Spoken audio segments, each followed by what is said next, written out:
Hello crafters, this is Yana Smakula. Welcome back to my channel.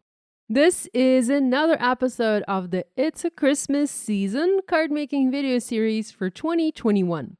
In this video, I have a no stamping slimline card with hot foil accents and lots of die cutting, mixing various die sets from Spellbinders' new holiday 2021 collections.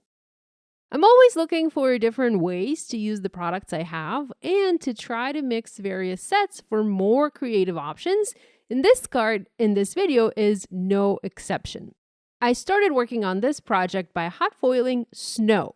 I wanted to create a scene, a light blue sky in the background with falling snow, some snow hills in the foreground, and a cute little girl holding a holiday greeting or an ornament, and some Christmas gifts at the bottom of the card to add interest. I foiled the snow on Spellbinders Glacier cardstock. This paper seems to be very smooth and it foils rather well. I had to foil the snow plate twice to fill the width of this panel, and the panel is 3¼ inches wide. I foiled the snow using Spellbinders Twinkle Lights Glimmer Hot Foil Plate and Opal Foil. Now, this particular foil color gives a tone-on-tone look. It's almost like white foil, maybe even clear foil, but it's also somewhat translucent, so it works perfectly for snow. It's also a very cool foil for other things, but I typically like to use it for winter projects for snow or anytime I want to do something tone-on-tone. If you are new to hot foil stamping and you have no idea what I'm talking about, I encourage you to check out my hot foil stamping playlist with videos on introduction to hot foil stamping, as well as loads of tips and suggestions to get perfect foiled results. I have the playlist linked in the cards right here. Because this video is not about hot foiling, I'm not going to show the hot foil process in this tutorial. I also die cut several hills from white cardstock using the Color Block Scenic Scape dies, also from Spellbinders, and these dies are evergreen. Here I'm using them for a Christmas card, but they are evergreen, and I've wanted dies like this for a very long time. So there are 3 dies in this set, and they are designed to be used on all current popular card sizes to create hills. There's a PDF on the Spellbinders website with the configuration of the hills, and it's super helpful when using these dies. You can see the PDF tells you how to position the hills, each hill for a Slimline, an A2, and then other card sizes as well, so super helpful. I foiled Christmas greetings in gold foil on the bottom block or on the bottom hill to work as a sub-sentiment for my card. Now, the main sentiment reads, "Christmas is better when we are together," and it is foiled in gold foil on red cardstock. I cut it out using a circle die, and I plan to turn this sentiment into a giant ornament for the girl to hold on my card. So I die cut an ornament hanger. This little piece, the ornament hanger, comes from another die set from Spellbinders called Circle Kaleidoscope Slimline Set. It's a big die set designed for slimline cards, and in addition to all the other dies, it includes this little ornament hanger. But I think an ornament hanger die like this can be found in many other die sets. I did a quick search on the Spellbinders website, and I came across a bunch of other die sets that have a hanger like this, and you might also already have a hanger like this in your stash, so make sure you take a look. Maybe you'll find something similar. Next, I worked on assembling the die cut pieces to make the girl. So the girl comes from the Shopping Spree die set, and basically you have legs, a coat, gloves, and shoes to build the bottom part of the girl. You don't have the top part because that is blocked by whatever the girl is holding. And the way the set is designed, she is holding a stack of gifts. I wanted the girl to hold a giant ornament, so she'll be holding that on my card. You can also have her hold other things, maybe a Christmas tree if you're making a Christmas card, a shopping bag if she's gone shopping, or even a giant teddy bear if maybe that's a birthday card. So again, this is more of an evergreen die set. It doesn't necessarily have to be used for Christmas. The girl can also hold a big greeting card. You can just cut a rectangle from cardstock to resemble a large greeting card and have this set work for any occasion you want. Now, this die set is also kinetic, meaning you can have her legs move to the right or to the left if you wanted to. I didn't want that, so I kept mine static.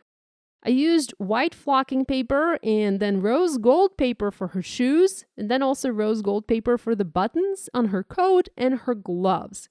Now, the buttons look very realistic. They even have 2 tiny buttonholes. So this set is very cute. To have lots of little die-cut pieces to customize it and make it your own. I foam mounted the light blue panel onto a Slimline card base. It measures 3 3/4 by 8.5 inches, and I added the scenic scape pieces on top, building the bottom part of the scene. I used glue for the top and middle hill, and then I used foam adhesive squares for the bottom hill to pop it up a little bit and add dimension. Now, this card ended up being quite dimensional. I think I have maybe 3 or 4 layers of dimension, but that's how I prefer my cards. I typically have several layers of dimension going on a project. Next, I added the bottom part of the girl, placing it just a smidge above the bottom hill, and I foam mounted the ornament. Now, it was a little bit hard to adhere the gloves as they kept coming off. There are little slits in the glove die cuts to help insert them into whatever they are holding. Now, I fussed around a little bit and I finally managed to adhere it all down using glue. I also wasn't exactly sure where to place the gloves. I didn't want them to be spaced too far apart, but I think I figured it out. The ornament was foam mounted using a double layer foam adhesive, as I used 1 layer of foam adhesive for her legs. Next, I popped up the coat with another layer, so that makes it 2 layers already, and I needed the ornament to be leveled with the coat, so I used 2 layers for that.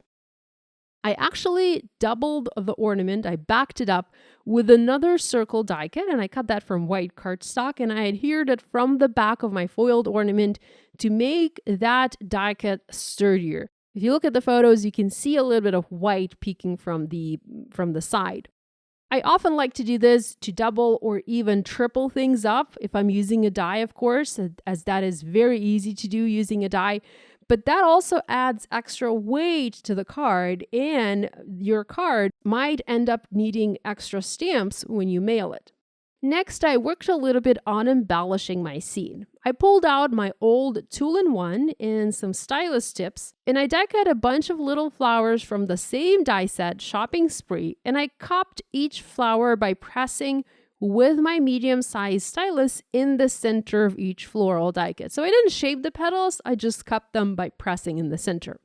I worked on a rubber surface. This is a pencil eraser, and that gave me a little bit of give, just enough to shape the flowers. So they're not looking flat, they have a little bit of shape and dimension to them. I used my Spellbinders tweezers and I adhered 1 flower on top of the other, and I offset it, making it 1 full flower for the card. I made a bunch of little flowers like these, and then I used them to embellish the ornament and the gifts. Now, speaking of the gifts, the Shopping Spree die set comes with a die to cut various size rectangles and another die to fake ribbon and bow for the gifts. Now, I'm saying fake because you can certainly add real ribbon to these little gifts. Maybe you can use some fancy thread or something thin to embellish these. But I really love the idea of adding die-cut ribbon pieces and die-cut bow pieces, and so I cut some for this card from the same rose gold cardstock to match with the other elements I have on my project. Now, all of this die cutting does take time, and it also takes time to assemble all of these pieces, but I love the end result, and I think it's very worth the time. Next, I played a bit with the gift placement on my card. I alternated various gift sizes and colors.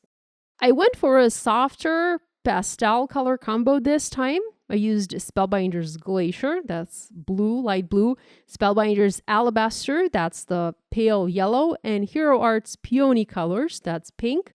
And then red cardstock is the Simon Says stamp Lipstick Red. And as for the green, I'm not sure. I think it's Simon Says stamp Apple Green.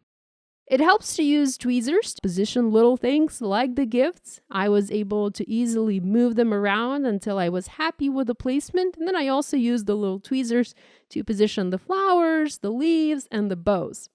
I shaped the leaves using tweezers and my fingers. I pinched each leaf in the center with the tweezers and I brought the edges of the leaf up to the top, adding a little bit of dimension. It helps to shape these little die cuts as that adds additional interest to the card.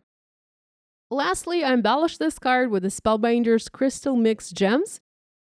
There are these really pretty, almost white gems in that set. So it's a mixed set. So you have sort of like iridescent gems, and then you also have these almost white gems. So I used the nearly white gems and I added those as flower centers and also next to the sentiment. And that finished my card. On the screen, you can find a link to another video from my It's a Christmas Season video series featuring Christmas card making. Thanks so much for joining me today. Love you guys, and I'll see you next time.